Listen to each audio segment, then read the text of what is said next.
welcome to this morning's event. I believe it's one of the most important events we'll do over the next year to 18 months. Welcome to all of you, the municipalities and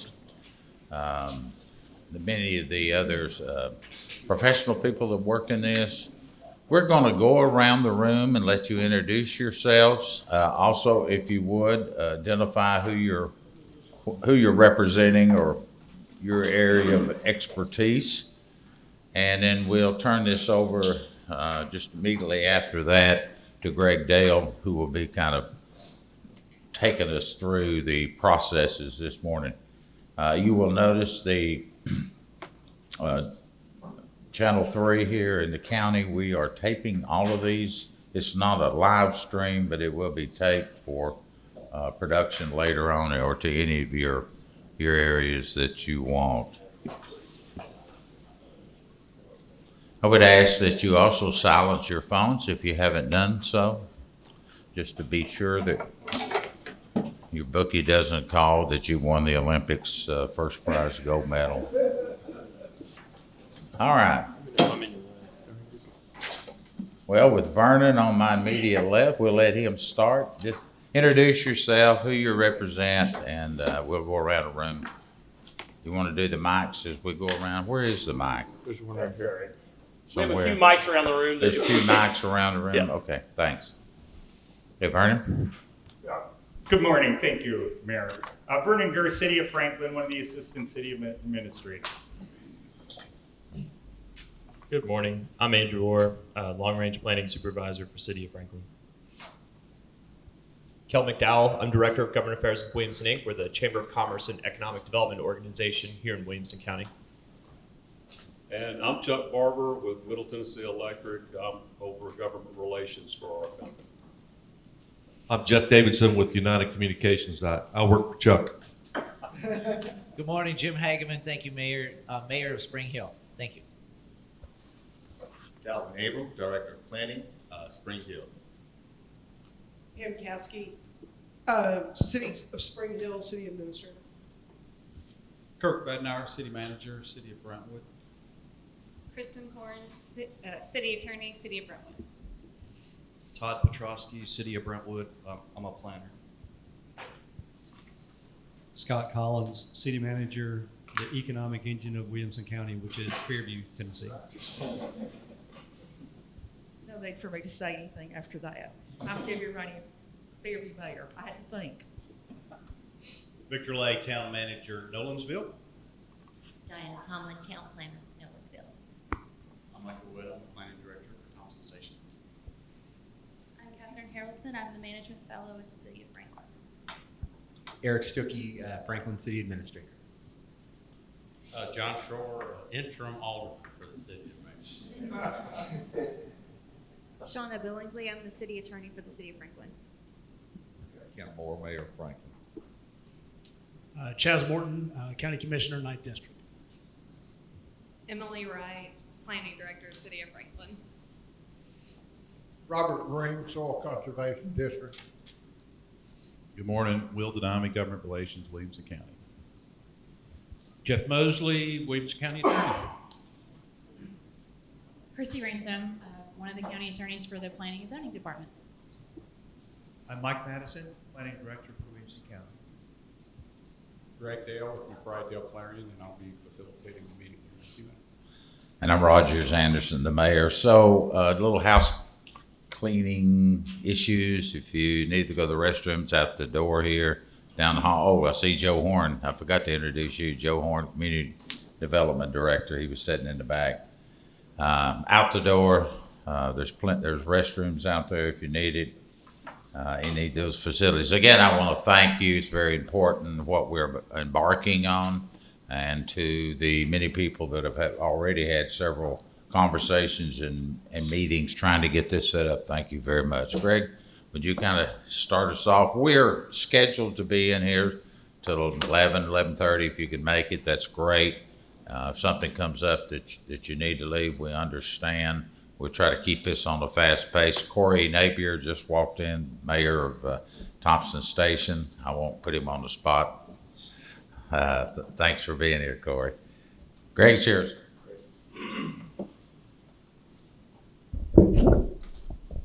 Thank you, Mayor. Good morning, everyone. We will try to keep this to an hour and a half or so. We'll stay here as long as you want to, but in terms of content that we'll be presenting and discussing, we've probably got about an hour's worth of content.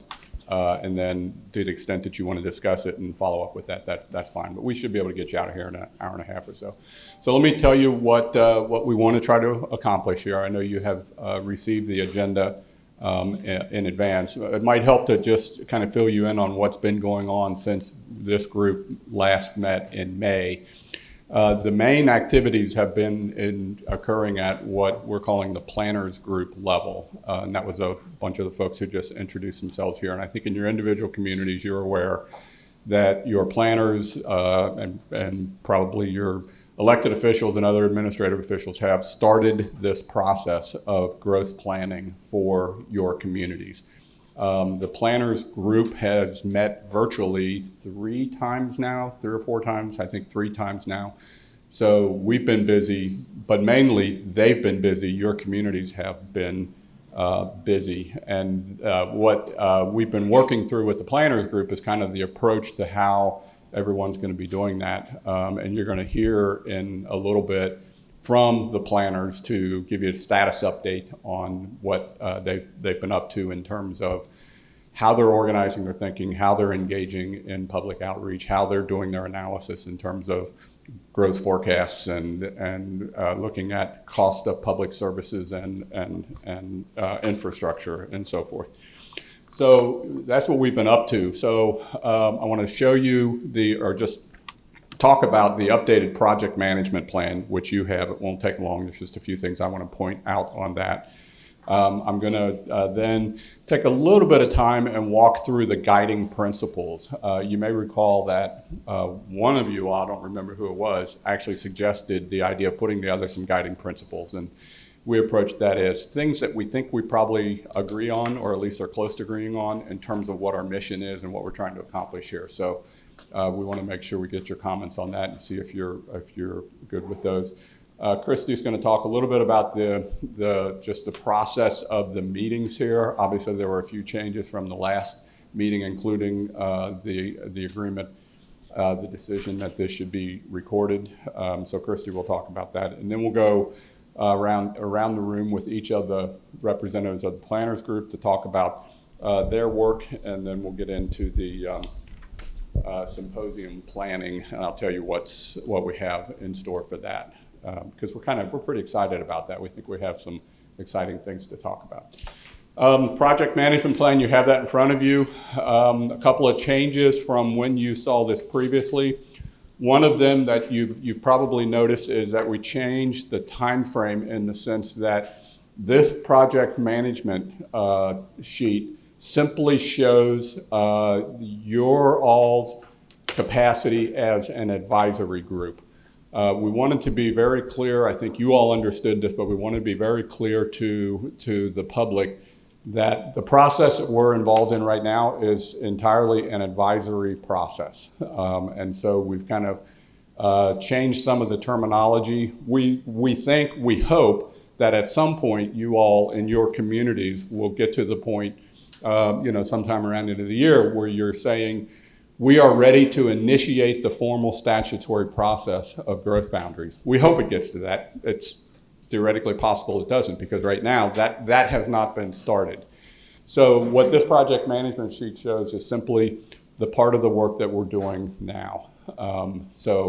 That's part of it. The other significant change that was made was that in talking to the planners groups, the part which is number 4 on the top task, number 6 on the top bar, the completion of the work that the individual communities are doing has been pushed back a little bit to take it more to mid-October.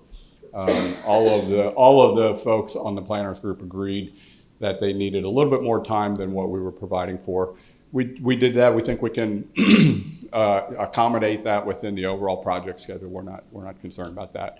So I should say it's important that we try to stay to this project schedule, but what's more important is we get through a process that you all are comfortable with. So we're pretty flexible in this. So, it's a target like all project management plans are, but we're flexible to respond to what the needs are to that. Are there any questions about the project management plan before we move on? Yes, sir. Yeah, and I was going to say, yeah, thank you for doing that. If you have, stop me at any time with questions. We would ask you to use a microphone just so it gets picked up for the feed. I'm just going to highlight something that is a concern from Franklin's perspective on this schedule. Okay. We have an election in October, and half of our board is going to change over. So there's a sense, and Emily and I spent a good amount of time yesterday just sort of talking through this, is we may submit something, but half of that elected board will not have engaged in it. They might have engaged in it as citizens, but not as elected leaders. And my concern is that we submit something that then we end up revisiting early in 2022 because we've got some different leadership, different perspectives that need to be heard. So we're good to continue to work towards this, but we need to understand that will create just an additional layer for us in terms of bringing those folks along. There's some complexity to all of this, and we're going to we've had a lot of continuity on our board over the last many years. Right. Now we're going to have a pretty significant change, and I want to acknowledge it up front. It's just what it is, and something we're going to have to understand and how that might play into the kind of the right side of that diagram is going to be interesting for us. Fair enough. We always understand, particularly when we're dealing with multiple jurisdictions, that there always are a lot of moving parts. That's a good heads up. When do the new elected officials get seated? So the election is October 26th is election day, and they take their seats November 9th. Okay. So they pretty much immediately become the new board, and we'll have half of them change over just by the nature of what we're seeing. Okay. All right. That's good to know. Are there any other communities in that same boat that you have concerns about those kinds of dynamics? Okay. The way you said it is what it is. I'm glad you gave that heads up to everybody. We'll be thinking about that at the planners group level in terms of timing. I know one of the things that's happening is that each of the individual communities is thinking about their internal dynamics in terms of who needs to be involved in this process at the staff level, how they're going to do community engagement. So that's another wrinkle that we'll just have to understand and try to work through. Okay. Any other questions about the project management plan? Okay, well, let me go to the guiding principles. And by the way, there's nothing in this PowerPoint that you don't have in front of you. So I'm happy to provide copies of it, but everything we're showing here you have in front of you. So you should have a page that includes these guiding principles. So this idea came up at the first meeting. It's actually, we've done this in other communities. And the idea here is early on, let's see if there are some kind of constitutional principle kinds of things that we can agree to up front here that is governing what we're doing. So some of these I hope you would say are pretty self-evident, but it's important to say them. But there are a couple things I want to point out. So the first one obviously is that we are agreeing to coordinate on planning, and we just named them all again. That's kind of a preferatory one. The planning horizon, we are thinking 20 years, and actually when and if we get to the formal statutory process, it talks about 20 years. But we also have that language in there about potential phased growth. So it may be that we think about a given set of growth areas, but then within those you may identify certain areas that you're saying, all right, in this direction, this is going to really be our focus for the next 5 to 10 years, and over here, this is longer range. We can accommodate those sorts of things in here, but ultimately, like typically you would do in any of your comprehensive plans, we're thinking in terms of a 20-year horizon, which is pretty much standard planning thinking. Future growth. So one of the things when you're engaging in growth planning is the obvious question: well, how much? What are we potentially facing? And there are a lot of different growth forecasts out there at the county level. Many of your comprehensive plans have already baked into them growth forecasts. So ultimately, we came up with some language for the planning group to use. And basically, it's saying each jurisdiction is going to look at their own growth forecast We specifically reference the University of Tennessee because the statute, if we get to that process later, actually refers to that. So we wanted that to be clear in there. But then each jurisdiction is also going to look at local growth patterns, maybe their, permit trends or kind of at their level as well. But the idea is that there does need to be built into this process some set of growth forecasts that we're working with. Public facilities and fiscal sustainability, again, that's baked into the statute, but even more importantly, I think that's good planning that you would want to engage in anyway. When we talk about growth, one of the critical things that's driving the question of where and how that goes is the ability of your communities and your utilities to provide public services and facilities to that growth in a fiscally responsible manner. You can always provide it, but it needs to be done in a fiscally sustainable manner. The regional form is a little bit more amorphous, but what that's really saying is what we want to try to achieve here is ultimately a county that consists of a series of communities that have fairly distinct growth areas and boundaries surrounded by rural development. When we went or rural growth patterns, when we went through the comprehensive plan process, probably the single most thing that we heard about over and over again is preserving the rural character of the county. So if you've looked at the county plan, those policies are embedded in there.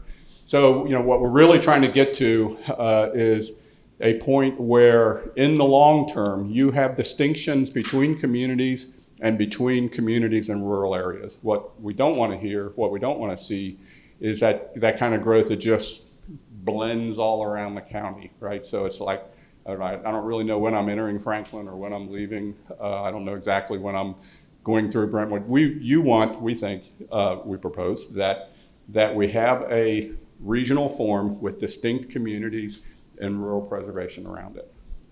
I've got 4 more, I'll go to the next slide here. Before I do that, any questions on those? Any comments on those? And by the way, we reviewed this with the planners group. They had some comments, so this reflects that process as well. Good so far? Okay. Resource protection, again, this is planning 101. Obviously, we want to do all this in such a way that we're preserving resources. The language that you see there, again, is kind of mirroring some of the language in the statute, should we ever get to that point, but we wanted to have that there. The 7th one, this is one that I wanted to include based upon some experiences I've had in other communities. And I think you all get this, but again, for the public and for your other leadership in your community, is this idea that what we're focusing on here are where the edges are, right? Where the boundaries are between communities. We're not in this process planning to open the box inside your community and tell you how you should be planning within your community. So the idea that the autonomy, this is not a super planning commission. This is not a super comprehensive plan. This is a growth boundary, a growth strategy plan, talking about how you grow relative to other geographic boundaries. But otherwise, your plans, and the 8th one is talking about the local planning. You all are engaging in your own local planning. This is not a substitute for that, and I'm saying this in part for people who might be listening to this. This is not a substitute for that. This is not a replacement of that. You all will continue to do that. Your autonomy in terms of planning and zoning and providing public facilities within your communities is not what we're talking about here. We're just talking about where the growth areas are. Is that good with everybody? Okay. All right. I just talked about the local government planning. And then the 9th one is the idea that, we're trying to hit a home run here. We don't want to just come out with a revised set of boundaries. We also want to come out of this with other tools that you need to put into place that would help implement those. So the primary one that we'd be thinking about to begin with, at least, would be the potential for intergovernmental agreements. And you can do that. You can agree with each other on certain things you're going to do and not do. Those could be as simple as saying, we're going to have a better communication system to consult with each other when major developments are proposed near the boundary of one of our communities or near the boundary of one of the growth areas. It could also get into things like annexation agreements. When a community proposes to annex, what are the ground rules that we're going to play by here with each other? And that doesn't supersede any statutory requirement, but what are those? It could get into utility extension policy issues related to agreeing with each other. So that's where the symposium that we'll talk about later, that's where that comes in, because we're going to be, and I'll share more of this later, but we're going to be hearing from other communities, not just how they did their planning, but how they are implementing their planning through regional cooperative agreements. So that's what that is. Okay, so that's the guiding principles. Questions, comments? Okay, so yes, sir. You bet. I want to offer two thoughts for you. I think these are great, first of all. Thank you for the work on this. On number 4, I just want to, maybe this is not additive, maybe this is just assumed within there, but the specific idea that we are aligning with long-term infrastructure plans. I mean, I think that, maybe that goes without saying, but I sort of feel like maybe we should say it. I think that's consistent with what 4 is about, but I think that's one of the things when you look at the former plan, it doesn't quite align with some of the drainage basin considerations, that kind of stuff, and that's one of the things coming into it that you look at and go, well, that doesn't make sense. So I would be maybe a little more intentional or specific about that. The only other comment I would offer to you is, do we want a specific principle about this process being open and accessible to the public? I like both of those. So those are the only comments I'd offer for you, but otherwise this is great, and it's good to have the principles up front. I like both of those. And that gives us, so if I edit number 4 to do that, and we add the open and accessible principle, that's a nice round number of 10, the top 10 list kind of thing, so that's good. I like both of those suggestions. Is everybody good with both of those? Okay, so here we are. We're not a deliberative body. We're not taking votes, but I see head nodding, so I'm going to do the thumbs up, head nodding consensus. Are we good? Okay, all right. All right. All right, we're moving through this pretty quickly. So with that, Christy is going to come up and talk a little bit about some ideas that she put in writing about just this whole dynamic of how these meetings will run. Well, good morning, everyone. Good to see you all again. I hate microphones. Those were batteries. I didn't do that. I don't. Greg did that on purpose, didn't you, Greg? So you all should have a set of the meeting guidelines in front of you. They were also emailed to you a week or 2 ago. I don't intend to read all of these to you. And I have already shared them with some of your jurisdictions. Some of your legal counsels have initiated conversations and discussions with me because they're also interested in this process. Not all of them. And so if some of your jurisdictions haven't communicated with me and they want to, feel free to give them my number. I'll give you my card after the meeting. But this isn't just solely from me, but a lot of it is from me. But after our last meeting, you all received a memo that Mike Madison sent out so that we could have a little more clarity, as Greg was saying, between the formal growth plan coordinating committee process, should this evolve into that, and this advisory process that we're in now. And so we at the county thought that it would be helpful to put just some basic meeting guidelines out, something less formal than bylaws, which is what would be potentially considered if we get to that official growth plan process. And so I thought this would be best to just outline some of the expectations.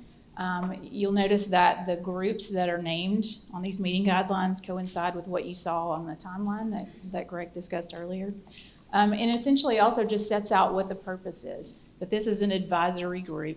Like Greg said, we're not going to take formal votes, but there will be just kind of a head nodding kind of consensus thing. And then hopefully, as he said, when we get further along in this process, however long it takes, that there will be some head nodding that, yeah, this looks like a good idea to go into the formal process. And that's when the statute will kick in, and that's when we'll start checking all those boxes and what we have to do to get there. But just very briefly, of course, we define who this advisory group is, with the representation from the different stakeholders, with all the municipalities, from the county, the utilities, the school system, business community. And then, of course, it's a little broader than just who would serve on a coordinating committee. So you might have one representative from a municipality, but because the advisory group is advisory, perhaps you'll have a couple of them because you might want your mayor to participate and then also your city administrator, perhaps your planner, because your planner is also serving in a planners group, which is also defined in here. And so you'll notice from the timeline that the planners group will meet more frequently because obviously they're driving this bus in this process, doing the heavy lifting, I think, as it's been described in the past. We also have the technical advisors. As we discussed at the previous meeting, it's very important that not only some of our utilities be involved and communicate in this process, but really all of them. And so the county has reached out to every provider that we could come up with of a utility, water, wastewater, be that municipal or alternative, what we call alternative on-site sewer systems, gas, electric, I think maybe even telecom. We sent a lot of letters just advising those folks, and they're not necessarily entities in Williamson County, but if they provide that service to Williamson County residents. So, sent something to the water services in Metro, just for example. So we've reached out to them to let them know because they need to know that this process is going on, and we hope that they will be interested in this process because, as Greg was saying, you can't have development without some utilities. We also reached out to public works departments, the county highway commission, infrastructure. And so what we're hoping is to schedule a online meeting with them just to tell them about the process like we're talking about now. And then that way, those that are interested are following the process, and maybe they can also come in as and share their expertise with the planners group, with you all, as it becomes helpful and needed through the process. So that's what the technical advisor group is. A facilitator, obviously, is Greg Dale, and we're happy to have him, especially happy to have the experience that he has in our county, not only with Williamson County, but some of the municipalities. And so having that background is very helpful. And then I just briefly but noted an organizational chair. There just needs to be somebody making sure that the meetings are getting scheduled and documents are being prepared. Rogers has informally served in that role for a number of months, and so without objection, thought he could just continue to serve as an organizational chair, and the county staff would continue to serve in the role of kind of the organizer, the keeper of papers and notices and meeting setups and coffee, all the glamorous stuff that goes with scheduling these types of meetings. Of course, when we get to, and if we get to the official growth planning process, and there is a more formal set of bylaws, then there will be a more formal set of leadership, and there will be a vote and all that good stuff. But again, without objection, Rogers, if you don't mind, continue kind of helping to drive the organizational bus. And then just last, I thought it would be helpful to define the meetings to make sure that the transparency is clear. The county has created a page on its website, on our website, that will have some of these materials. That's where this meeting video will be posted. And so if you all on your own websites would like to either have a copy of it or provide a link to what we have, whatever we can do to make sure the process is transparent. And I just thought it would be good to just write that out and make sure that that was pretty clear. So fairly simple, but something that I think would be helpful for the public, especially, to know kind of what we're doing, how we're set up, what we're going about in this part of the process. And then if we evolve into the more formal process, then there will be a more formal description of that. So are there any questions? No. All right.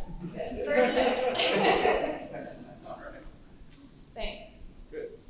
All right, well, thanks. So what we're going to do here, if you're ready, is to move into the individual reports from the planners who have been working. And I suggest, for no good reason, that we take them alphabetically. So if my alphabet's right, Todd Petrowski from Brentwood. Where did I? There you are.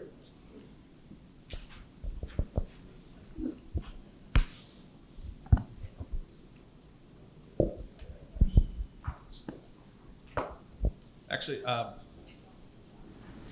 Kirk Batnar here, city manager. Jeff Dobson's our city planner, or our planning director. Okay. And we have planning commission briefing this morning. So Todd was just told to sit in. I didn't want to put him on the spot. So, I don't think I'm going to surprise anybody when I say Brentwood's a little different than a lot of the other communities here in the room in terms of our growth philosophy. We don't anticipate changing much in terms of our growth boundary issues. All of our growth planning is based upon really the original plan and really more our utility issues. We don't control our destiny with regards to water or sewer. So our growth planning is based upon our sewer capacity limits and our sewer races. For the first time really of any significance since the original growth plan was adopted, we've actually approved annexations on the east side of town. But they're in areas that are other utility service providers. So it was an issue of us not having to extend utilities and those areas developing either in the city or in the county. We prefer them to be in the city. They're in our growth boundary. So our growth planning really won't change considerably as we look to the next 20 years, to be quite honest with you. Right. We're already somewhat landlocked in terms of growth boundaries to the east and south. The only areas we've got really left is to the west, and a lot of that is in some land trusts and much more limited development, limited utility providers. So from a standpoint of looking at the next 20 years being dramatically different of what we've been planning for the last 20, I really don't see that being our issue. So we're much closer to build out than any other community, I think, in the county. And quite honestly, that's fine with us. If we don't get to build out, that's fine with us, to be quite honest with you. We're a little different in our philosophy. We have turned down annexation requests within our utility service area because of our policy of not extending utilities solely for the purpose of growth. Obviously, I think over the next 10 years, that is going to have to take a look at and better planning on our part as the other municipalities grow towards us. But for now, we are discussing, and our discussions have not been anything dramatically different than what we've been doing the last 20 years. No, and actually, I'm glad we were, yeah, exactly. I'm glad we ended up starting with that because it does make the point that, you know, the approaches in different communities is going to be quite different. I think you're going to hear a very different story when Emily talks about Franklin's growth efforts. And the point being that there's nothing that say those boundaries have to change. You know, there's nothing at all wrong with saying we've revisited it, we've done our homework, we've looked at it, maybe we're making a few tweaks, but otherwise we're good. And I think there's nothing wrong with that. That's fine. Good, thank you. Fairview, Scott? Okay. Say that into the mic, please. Later. say that again for folks. You want the whole thing? All we want was later. All we got was later. Okay. So, but basically, in Fairview, y'all are just getting started, right? Okay. Fair enough. Fair enough. Emily, I think Franklin's next.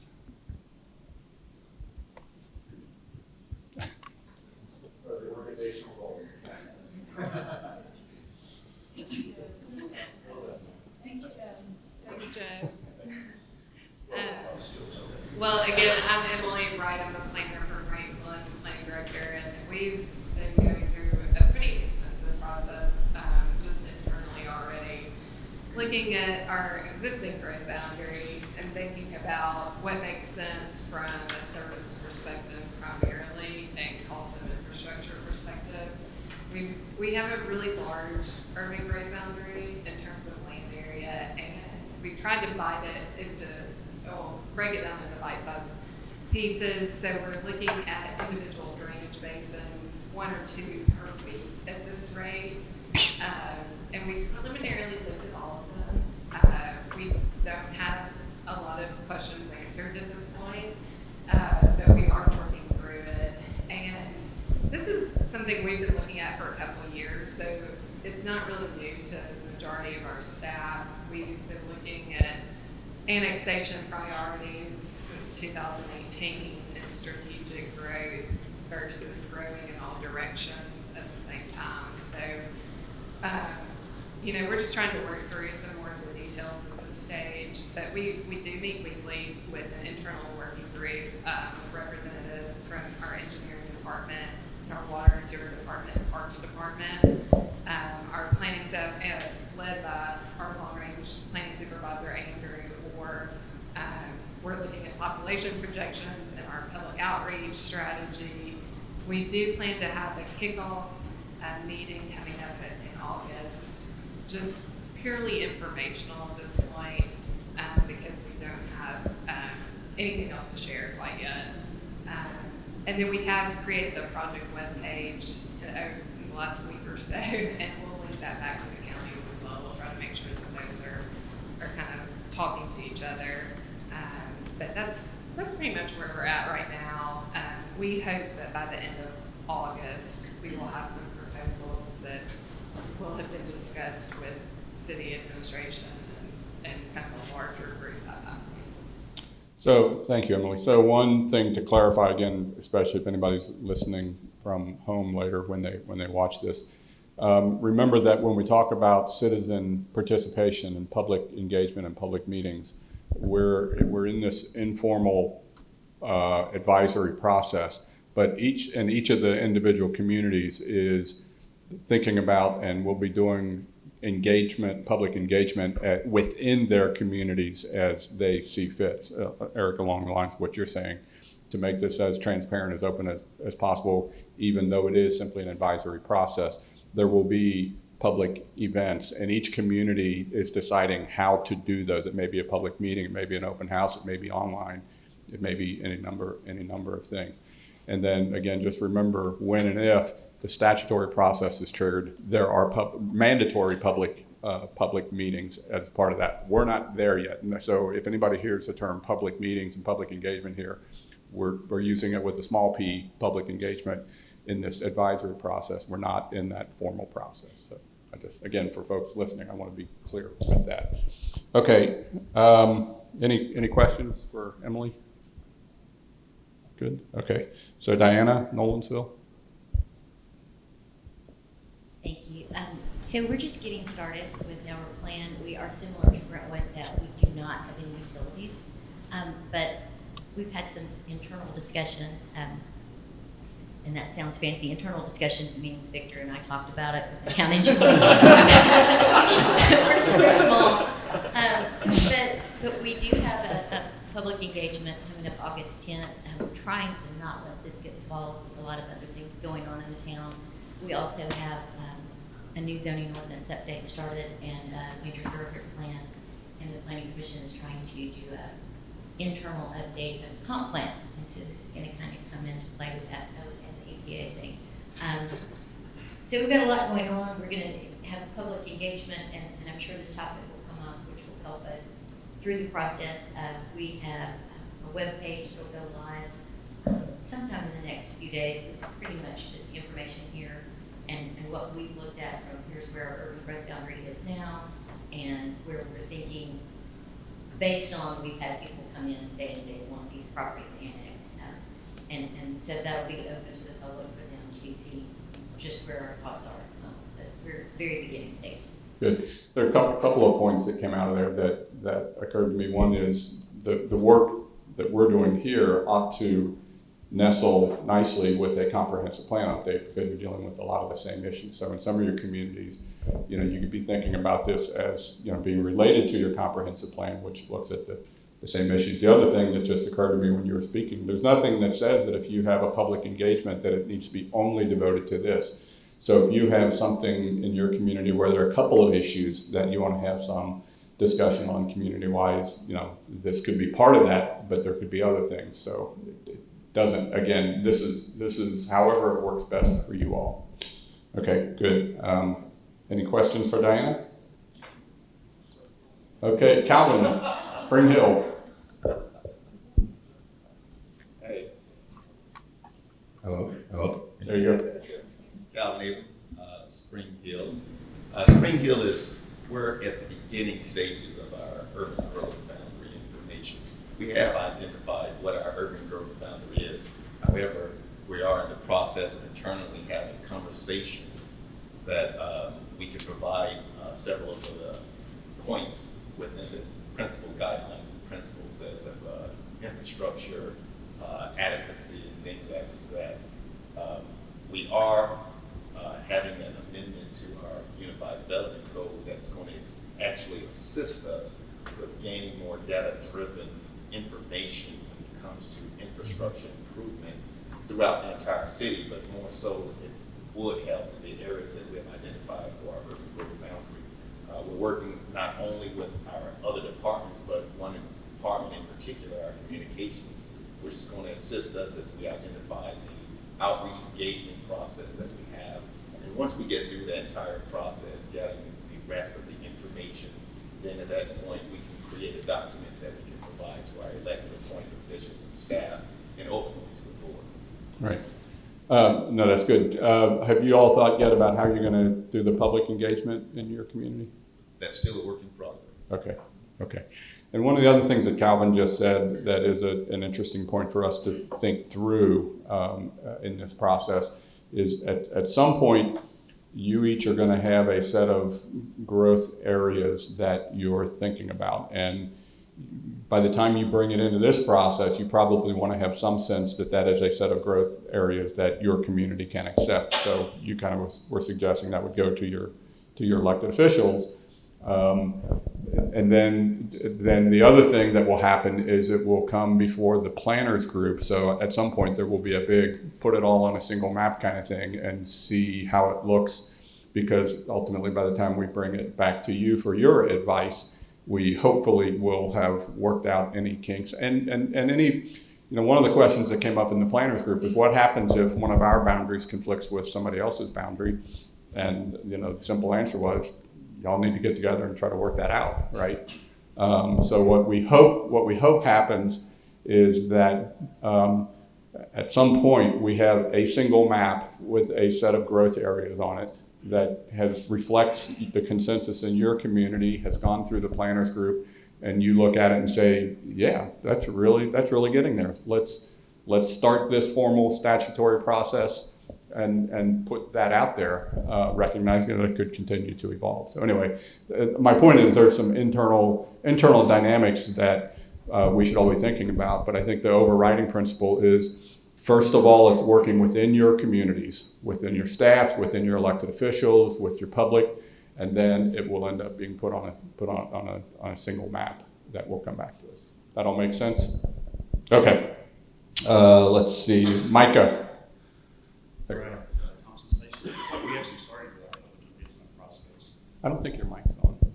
Is it? I got it. It just didn't sound like it was coming through the house. Take two. So the conversation started with our public engagement process in June. Had a really good meeting, good constructive feedback. Felt like it put us kind of on a good footing for the overall planning process. We're working towards our second public meeting. It's going to be on August 17th. We're kind of working more with public open house type meetings. Seems like that's what we did about first meeting. Good results of that. We'll modify that. We need to kind of structure the comments a little bit more so we don't get the typical traffic, interior to the town growth related comments, which we got a lot of that at our first meeting. But once we were able to kind of reshape the conversation, so we're going to try to do a little presentation at the beginning to kind of set the context. And so then we'll follow with the third public meeting, kind of a month later in mid-September. So we really wanted to kind of lean into the public, like a small P public engagement as the main part. We wanted it to be a really open and transparent process. In parallel to that, we do have a staff working group. Like Dan was saying, that's just a few of us around the table in Thompson Station, but we are working on the infrastructure and impacts. So we're working towards a policy framework. We're working through the cost to the town for any UGB expansion. For Thompson Station, that primarily means transportation network, which of course is streets, but we're trying to look at it more holistically in terms of greenways, bike routes, side paths for the pedestrian connectivity. And then of course, Thompson Station can't have a conversation about urban development without going through the sewer implications. So we really want that to be the kind of policy that we're looking to in terms of UGB expansion. So we're working through that kind of in parallel with the public engagement process. As a planning group, we talked about this as a very tight timeline to get public engagement and the policy implications wrapped up. So we'll look to become in line with the draft report by the end of September. Sounds good. So a couple things there that people might be interested in hearing more about. So your 3 public meetings, kind of a beginning, a middle, and an end kind of thing. Talk a little bit more about just how you structured that first one. You said open house, but what did you have, and how did you, just so other folks might learn from that? Yeah, it was purely, as we were talking about, more informational. So we had existing conditions, so that was everything that we could think of to put on the map. We did zoning, environmental constraints, parks, maybe thoroughfare plan, sewer coverage areas. We had all of those up. We had, of course, it was a planning meeting, so we had dots that we could put on the map for where they kind of wanted areas to grow, or areas that they wanted to see growth and development occur in, or areas that they were more interested in preservation. It was a good tool to kind of get people to engage in the outside of the existing boundaries conversation. And I've always found the one-on-one conversations seem to be a lot more active participation. Then we just kind of had some floating stations where people could just talk about traffic complaints or whatever. That was going to be part of it. We did have just a kind of open comment forums. We had a lot of those. And we had an online component to that as well. So people that couldn't come to the meeting were able to provide comments for that. So the second meeting, we're going to kind of take that as a midpoint check-in to the public, see what they think. We're not going to have to unveil any definitive locations, but we're going to reflect what we heard in the first public meeting, and then kind of have some areas that resulted from that look like where some growth boundary expansions can go. Right. No, that's good stuff, Micah, and I'm sure people are listening to that and getting ideas. You're kind of leading the way, in terms of process, being the first one to really tackle the public engagement. So we'll continue that discussion at the planners group level, but sounds like you're moving along well. It also sounded like you were kind of also piggybacking, using this as a way to get some comments on some other things, like trails, for example, which might not necessarily be directly in our wheelhouse, but again, you're getting good public engagement. You may as well take advantage of it. And some of it's we're going to be going through a comprehensive planning process. It's going to start a little bit later, something like what Williamson was doing, but we're kind of priming the pump for that community conversation and all that. That's good. That's great. Any questions for Micah? Okay, from Micah to Mike. Okay, so can everybody hear me okay? Okay. So we're a little bit different than the cities in that we don't have growth centers, obviously. We have primarily rural areas, and we also have a handful of what the statute refers to as planned growth areas. Those planned growth areas are areas that envision more growth in the surrounding rural areas. Some of you know that we have a pretty new comprehensive plan that was just adopted last year. And among a lot of other things, the comprehensive plan recommended reducing the allowable residential densities for large areas of the county from 1 unit per acre to 1 unit per 5 acres as a way to combat urban sprawl and to address some significant fiscal issues. And we actually implemented that recommendation last fall, where there was a large rezoning, taking those properties from 1 unit per acre to 1 unit per 5 acres. So that was a very significant step that we felt. So as a result of that, we're actually going to be eliminating quite a bit of planned growth area from what we have now.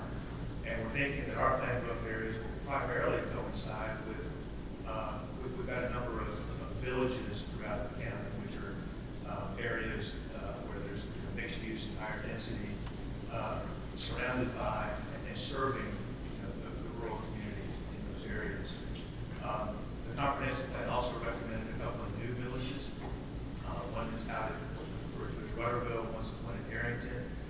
And so what we think we'll do is go ahead and identify what the study areas in those villages will be, and then go ahead and designate those as planned growth areas. Last thing I'll mention is that we're planning our public outreach for September. Okay. I think I got everybody. Did I miss anybody? Okay. Any questions or comments? I mean, this is an interesting process because we ultimately are going to want to have a a county-wide picture that makes sense. But by and large, we're leaving it up to the individual communities to identify their own growth areas. And you know, we're not doing this countywide master plan. It is really relying on the individual communities with a potential reconciliation alignment kind of process to bring it together. But it sounds like everybody's either moving along pretty well or ready to move along, and it's interesting to hear the range of things from, you know, high growth areas with, you know, potential growth, and other areas that are basically saying we don't necessarily want to change our boundaries, and all that's fine as long as it all makes sense in the end.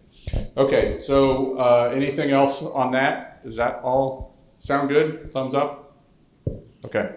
All right, well, let's do this then. I want to talk about the, oh, that's what that was, sorry. The symposium planning.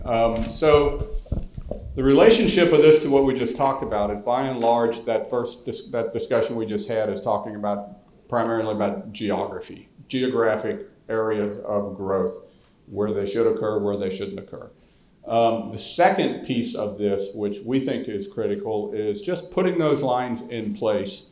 Going through the whole process and having them formally adopted is important, but as we've seen from the last 20 years, that's not the end of the story, right? There's still the question of how all this is going to play out on the ground. So we think it's likely that you all will be wanting to think about other mechanisms, other tools besides lines on the map, in terms of how you make this happen.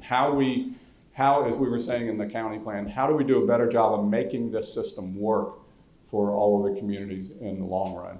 So our starting point in that is to try to learn what other communities have done. I've worked with a number of the communities on these sorts of things, and then I frankly did some other research to see what communities are doing. And between Mike and I, we've probably talked to, I don't know, 6 or 7 different groups. And what we've come down with right now is we're thinking about, let me tell you about who we're talking about having to the symposium and talk a little bit about how we're going to do it. So there are 3 different communities, 3 different areas that we think we have interest in and people that are willing to participate in a symposium. One of them is Wake County, North Carolina, which is where Raleigh is. Probably know, a very high growth area. You have 6 municipalities, they have 17 or 18, I don't know what it is, but they're probably a couple years ahead of you in terms of countywide growth management, which was actually updating a previous countywide growth management. But anyway, I think there's a lot to learn there in terms of how they conducted their process, how they built the trust among jurisdictions to be able to take action. And in particular, some of the mechanisms that they put into place in terms of intergovernmental agreements. So we think that's a really good, relevant one. The other one is Beaufort County, South Carolina, which is an interesting county if you know it. It's almost like it's 2 counties. There's the south end of the county and the north end of the county. So it's almost like we'll get 2 experiences in one, because there was a similar effort, I want to say about 10 years ago, in the South County, and then more recently in the North County. So South County is where Hilton Head is, for example. The north part of the county is where the city of Beaufort, the Marine Corps Air Base. So really interesting regional growth planning issues. So like I said, we can learn from 2 experiences there, but in particular, one of the things that happened there that really I was familiar with is that in northern Beaufort County, they went through this growth planning process with all the jurisdictions, just like we're doing, about 10 years ago. And the equivalent of this group is now still meeting monthly as an informal sounding board discussion as a way to communicate and share ideas. So it worked so well that they just kept meeting. And what was interesting when Mike and I were talking to the planner from there, was like, well, how was that agreed to? And he said, you know, we've always been meaning to put something in writing, but we've just not gotten around to it. It's like, this group is still meeting 10 years later every month. And it's like, yeah, we should probably put something in writing about how we work. They just never did that. Point being that one of the keys to this kind of process is to build both that sense of kind of interjurisdictional trust, if you will, and also for people to see that it is in their best interest and their community's best interest to continue to participate in this. So it's just kind of a little bit of an inspirational story that we're able to tell. And then the third one is the Chattanooga Thrive 2055 initiative, which is a little bit of a different animal because it wasn't driven so much by growth boundaries. It was driven by 16 counties in 3 states and 2 time zones. I remember trying to schedule meetings there. Of communities that came together, and they ended up after 7 or 8 years, they ended up creating an entity that continues as a nonprofit 501c3 group that continues to advocate for that and bring people together. Again, it's not going to get into the nuts and bolts of growth boundaries, but what it does show, and there's some really great things in terms of natural resources and regional economic development that came out of that process that I hope will inspire us to think about what we need to do beyond just where those lines are on the map. So we're probably realistic looking at mid to late September for this.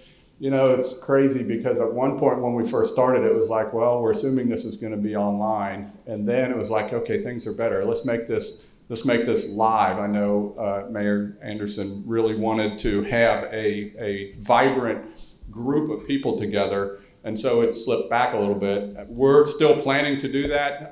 We all know now that things are uncertain again. I probably, like you, I cringe at the idea of having to go through that again. Hopefully we don't do that. And hopefully we're able to have an event in September where everybody is live. So what we're thinking is that it would be a morning event, probably in the theater across the parking lot here, right? And that would be wide open public. We hope we get hundreds of people to come to that so that everybody can learn about that. That will be a couple hours in the morning. We're going to structure it as a panel discussion. We're not going to do like, half-hour presentations. We're going to do like overview presentations by each representative, and then we're going to facilitate a discussion with some prompting questions. So it'll be more of a panel discussion where we get people talking and we're not just listening to presentations. So do that, and then I think the idea that we're working with is to take a break, maybe have lunch, and then after lunch get together with this group and debrief from that and talk about what we learned from that, and hopefully our guests, our speakers, can stay on and be a part of that so that we can dig deeper into some of the things that we're hearing. That's what we're thinking right now. Did I miss anything, Mike, that we've talked about? Does that sound okay to everybody? Thumbs up, I like it. Okay. Well, there we are. Any comments that you want to put on the table? I mean, now's the time to have these discussions. Anything you don't understand, you're not sure how it's going to happen, any niggling concerns in the back of your head, just let's hear them. Joe, can you bring Mike down? All right.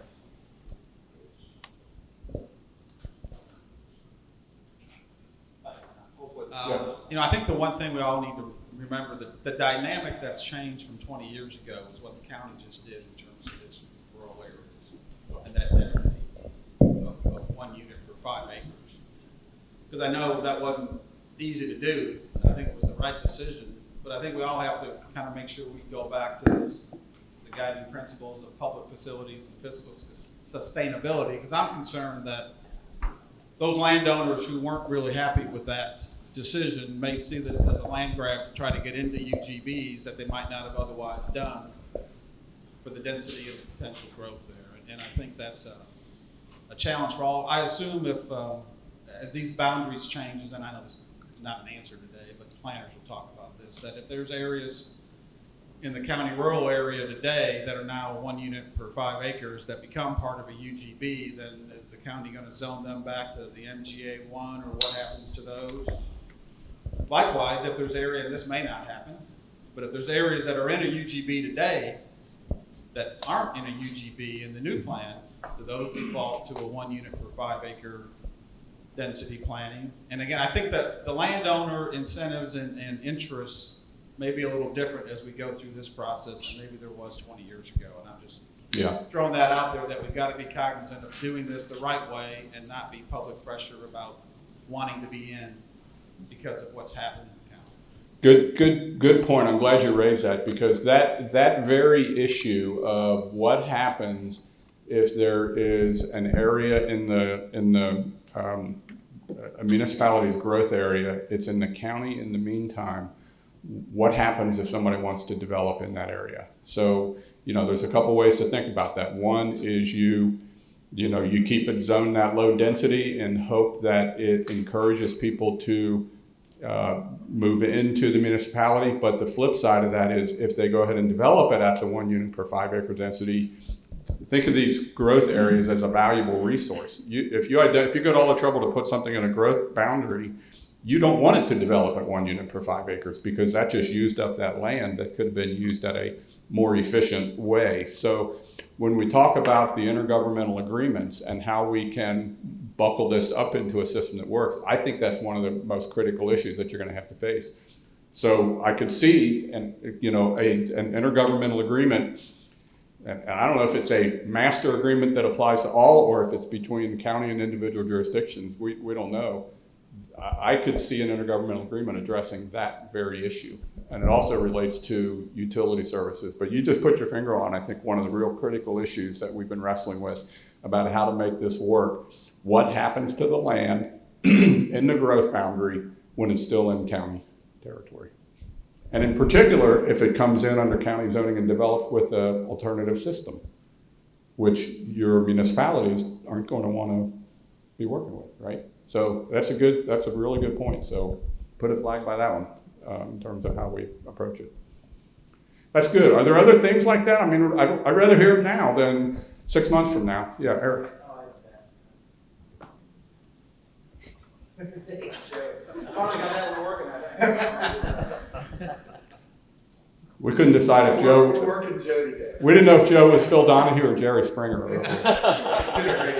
Just to kind of piggyback on what Kirk said, the other element of this is once you're in the UGB, where you establish these UGBs, this idea that, boom, I should get the infrastructure right away, the pressure I can see coming, and our need to still kind of map that up over the long term. I know you talked a little bit about kind of like tiers within that 20 years. Right. And I don't know, that will probably have some fluidity to it, it'll need to, but one of the things we looked at in our growth prioritization that we did back in 2018 was this idea of kind of short, medium, and long-term developability, if that's a term. Right. Just that same concept, and that just because you're in the UGB doesn't mean that all of a sudden we're gonna be running sewer out to your land. That will still need to be staged, and there's a logical progression for that. It's just, I think that's a corollary to what kind of Kirk was talking about. So that just managing that perception, and then what our longer term infrastructure plans are and how they fit in. Right. No, perfect. I mean, that's really setting all this up. I'm not saying it's easy, but it's setting it up well. The word used, how you manage things are happening in the growth area when it's not ready to come into the municipality, and that's why the idea of a tier 1, tier 2, tier 3, or a 5-year, 10-year, 15-year kind of thing. But again, you've been doing that. I mean, it's not like this growth boundary system is entirely new to you. What we're trying to figure out how to do is make it work better, but it's not entirely new to you. So this is great. Other things like that, I'd love to hear.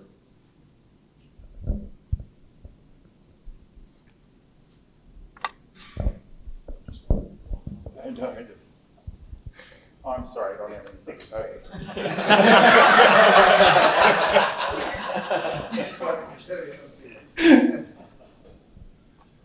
The issue that Kurt and Eric has raised is important, and I wonder if there is any merit, as you look towards the symposium, to have that issue raised, because if we're engaging the public, they need to understand how complex that is as we continue to grow the county, and to use public infrastructure in the appropriate way, because it is the most costly investment for all of us to extend and to serve the future needs of the county. And I've come from the Midwest originally, and some of the state laws make it much more fluid for public infrastructure to be extended, and I do believe that would be a healthy discussion. Good. No, that's a good point. We'll make sure we try to explore that in the symposium.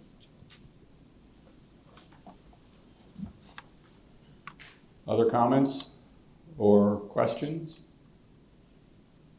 Okay, we doing okay? Everybody good with how this is going? I mean, this is a good group, so if you have issues, either today or in subsequent ones, I hope you would not hesitate to raise them. So, all right. So, next, yes.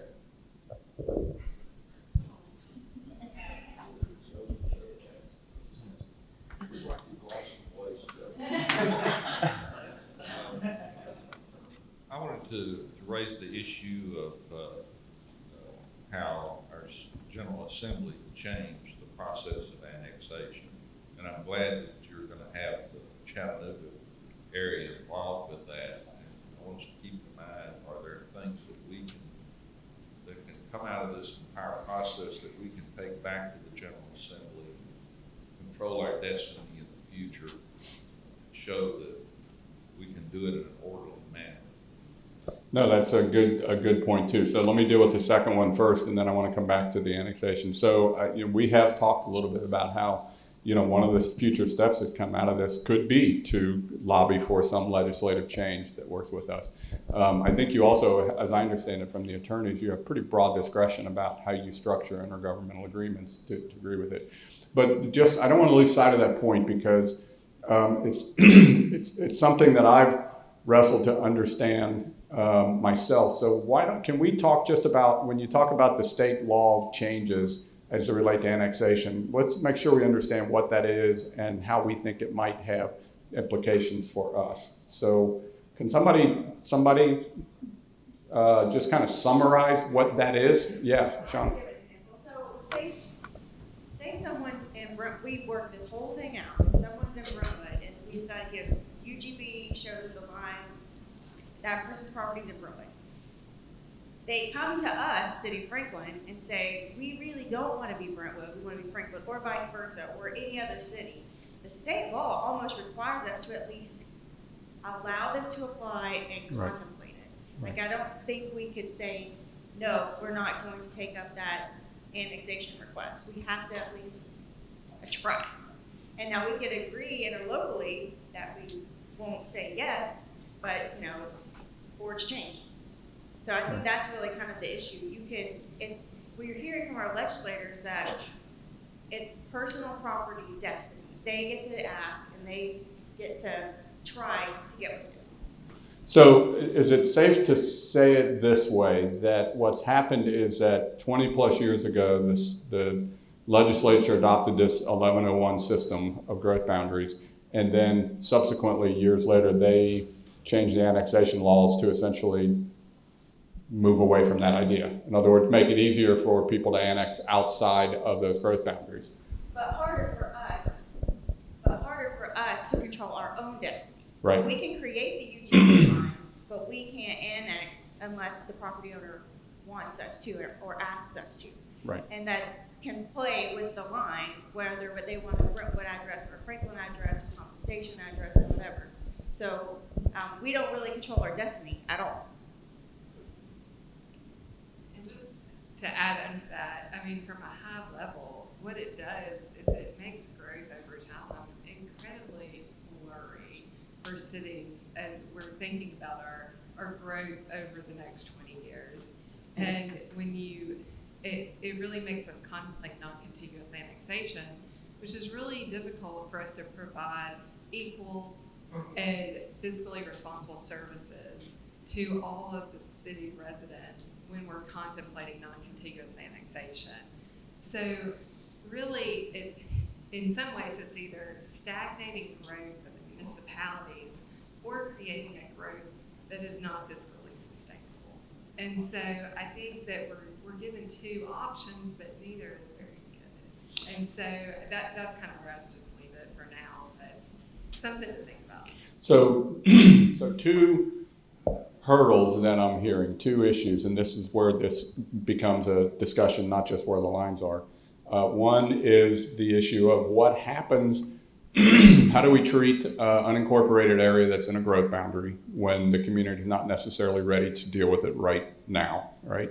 And the other is this kind of blurry disconnect within the statutes over the urban growth boundaries relative to annexation law, which is more recent. And again, that could, one or both of those could be addressed through some intergovernmental agreement, or one or both of those could potentially be addressed through potential statutory changes. So two good issues to have on the table.